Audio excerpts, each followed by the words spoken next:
They say memories fade with time, but some memories don't fade. They wait. Waiting in quiet rooms, waiting in familiar streets, waiting in the moments you least expect. Tonight's story isn't about what you see, it's about what follows you, even after you believe it's gone. Because some doors, once opened, never truly close. This is U Prime Dark Chapters, and this is The Quiet Room. Ethan Miller never believed in haunted places. He believed in stress, in fatigue, in the mind's ability to create patterns where none existed. At 39, Ethan had learned to trust logic over instinct. It had gotten him through medical school, through long nights at the hospital, and through the quiet loneliness that followed his divorce. So when he bought the house on Ridgeway Lane, he ignored the way the realtor hesitated before handing him the keys. "It's been vacant for a while," she said carefully. "How long?" Ethan asked. She smiled. "Long enough." The house was old but not decaying. 2 stories, white siding, tall windows that let in generous light. It stood slightly apart from neighboring homes, as if it preferred distance. Ethan liked that. The first night passed without incident, the second night too. It was on the third night that he noticed the room. It wasn't listed on the floor plan. A narrow door at the end of the hallway, painted the same white as the walls. No handle, just a shallow indentation where one should be. Ethan frowned. He was certain it hadn't been there before. Curiosity won. The door opened easily. Inside was a small, empty room. No windows, no furniture, just smooth walls and a single light fixture that hummed softly. And silence. Not ordinary silence, the kind that pressed against his ears. Ethan stepped inside and immediately felt watched. The sensation passed quickly. Ethan laughed it off. Stress, he told himself.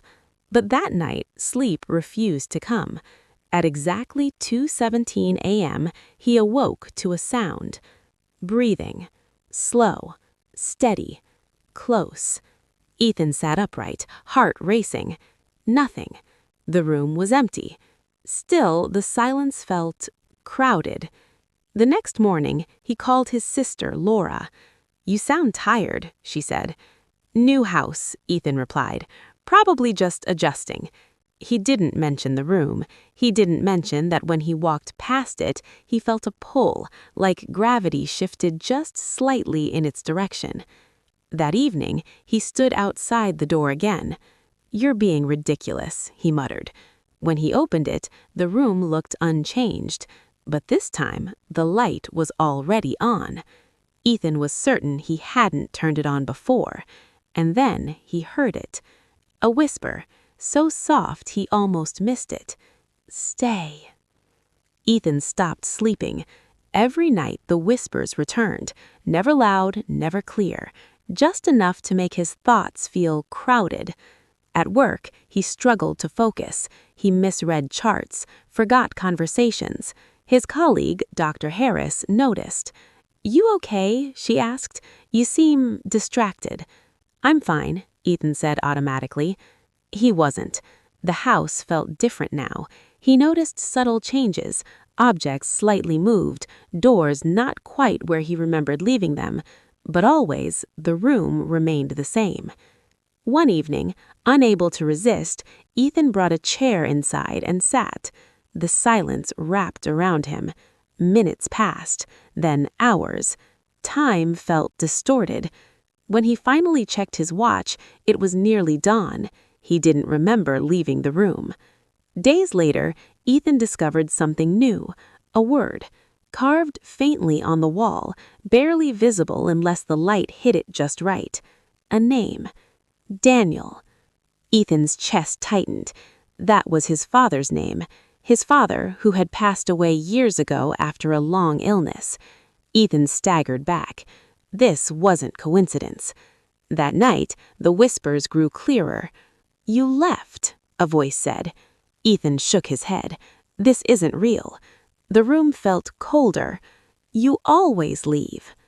Laura came to visit after Ethan missed her calls for 3 days. "You look terrible," she said, standing in the doorway. "I think something's wrong with the house," Ethan admitted. Laura laughed softly. "You saying that?" He led her down the hallway, but when they reached the end, the door was gone, just a blank wall. Ethan froze. "It was right here," he said. Laura touched the wall. "Ethan, there's nothing here." That night, the room returned, and this time, the voice wasn't whispering. The room began showing him memories, not visions, feelings, regret, guilt, fear, moments Ethan had buried, leaving his father alone at the hospital, ignoring phone calls, choosing work over presence. The room didn't accuse, it reminded. "You never said goodbye," a voice said. Ethan collapsed to his knees. "I didn't know how," he whispered. The silence responded. "You can stay." Ethan stopped going to work, stopped answering calls. The room became the only place where the noise in his head faded. Inside it, he felt understood. The house no longer felt empty. Laura returned with concern etched across her face. "You're scaring me," she said. "Please come with me." Ethan looked down the hallway, but the door was open. The light was warm, inviting.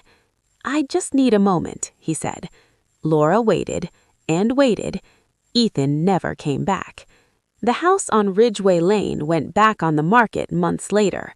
The realtor hesitated again before handing over the keys. "There's a room," she said carefully. "What room?" She smiled. "Never mind." That night, the light turned on by itself, and the room waited. Some stories end, others linger. If this story stayed with you, if it followed you into the silence, then you're already part of U Prime Dark Chapters. Subscribe for more psychological mysteries, dark human stories, and unsettling narratives inspired by real emotions and hidden truths. Because the darkest chapters are the ones we never talk about. Until next time, listen closely.